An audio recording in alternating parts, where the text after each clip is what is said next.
She felt her husband was still with her and encouraging her on.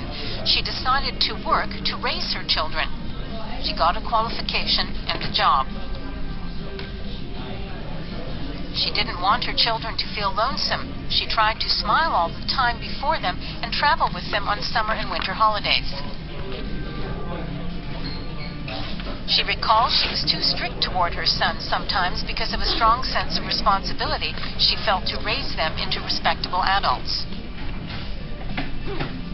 Machiko says whenever she had problems in child raising, the persimmon tree provided her with encouragement. Machiko says the tree would bear fruit every year no matter what. So she says that way the tree encouraged her and told her she must also work hard 1 year at a time. She says she watched tiny fruit growing bigger each day to finally ripen. She says she felt her husband sent her a present every year. She says that made her realize she must cherish each day of her life and move on.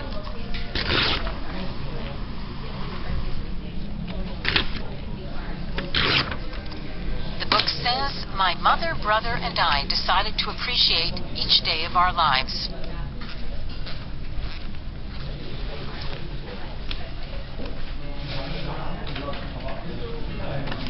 Machiko says her feeling toward her husband's final note changed as she tried hard to maintain her life with the children. Machiko says the note became her support even though it had been a burden. She says she became more confident as time passed that she could make it through life and help her children grow up.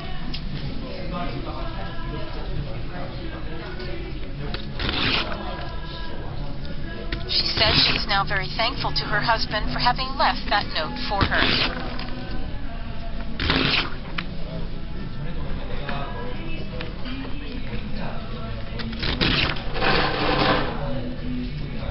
She took care of her sons until they graduated from university.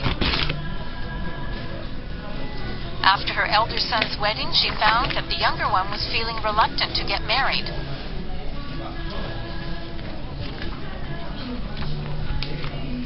Makoto was 32 at that time. He had a girlfriend he had met at his workplace 6 years before. His sorrow of losing his father made him reluctant to marry her. Makoto says he could die one day after his wedding or after his child's birth. He says he couldn't quite bring himself to marry his girlfriend as he knew how difficult it would be for a bereaved family to live on after their family member's death.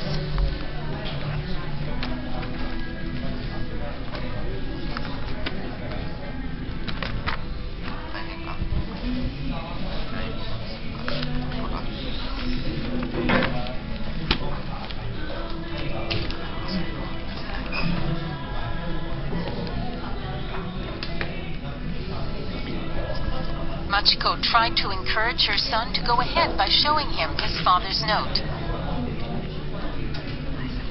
Machiko says her husband says in the note that he hopes his sons will meet their life partners, have children, and lead happy married lives. She says she told her son it would be worth trusting his father's words and marrying since he would protect him in his married life. Makoto says he was encouraged by those words and decided to marry. Machiko felt she had finally fulfilled the promise with her husband. Machiko says she is sorry her husband is no longer with them since she knows how happy he would be to see his sons fully grown. She says he was concerned about them until his final moment. She says she feels as if she was able to finally fulfill his wishes and put down the burden.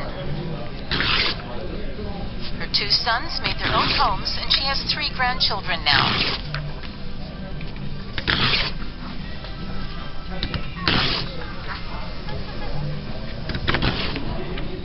She now looks forward every year to sending persimmons to her grandchildren who live away from her home.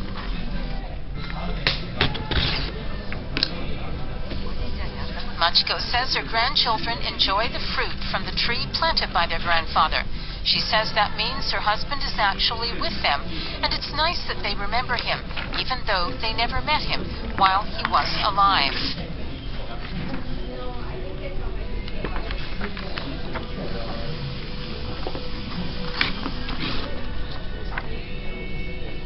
The book ends saying, "It's wonderful to have our family grow, isn't it, Father?"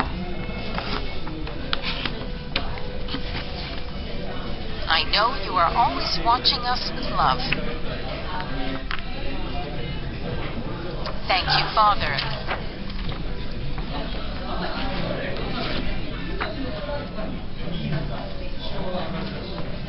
Machiko decided to create this picture book for her 5-year-old granddaughter, who one day said, "I wanted to meet Daddy's daddy."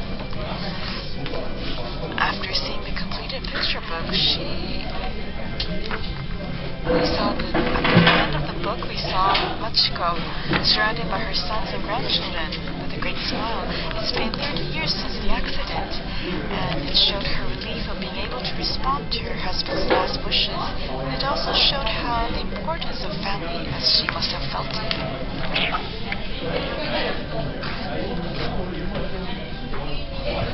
Author Hiroki Ogawa died of natural causes on Monday at Tokyo Hospital. The Order of Culture Laureate was 94 years old. After graduating university, Ogawa joined the now-defunct Imperial Navy and left to fight in China during World War II.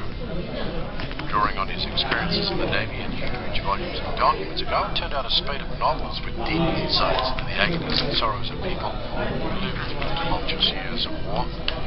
This interview reaches that some of his friends died crying out against war, and some opted to die for the sake of the country as kamikaze pilots on suicide missions. He wanted to pass down what really happened to people in this country during the war.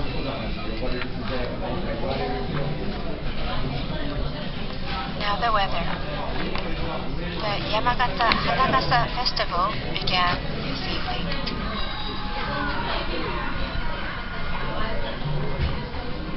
The dancers are dancing, holding heads decked with safflower buds, blossoms.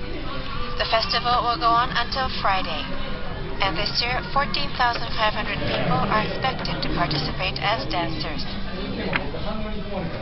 It was very hot today in the Tohoku region. Even at this hour, the temperature in some places is above 30 degrees. Please continue to be careful for heat stroke. For the first time this summer, the number of observation points where the temperatures above 30 degrees were observed exceeded 800. In particular, along the Pacific coast of northern Japan, record high temperatures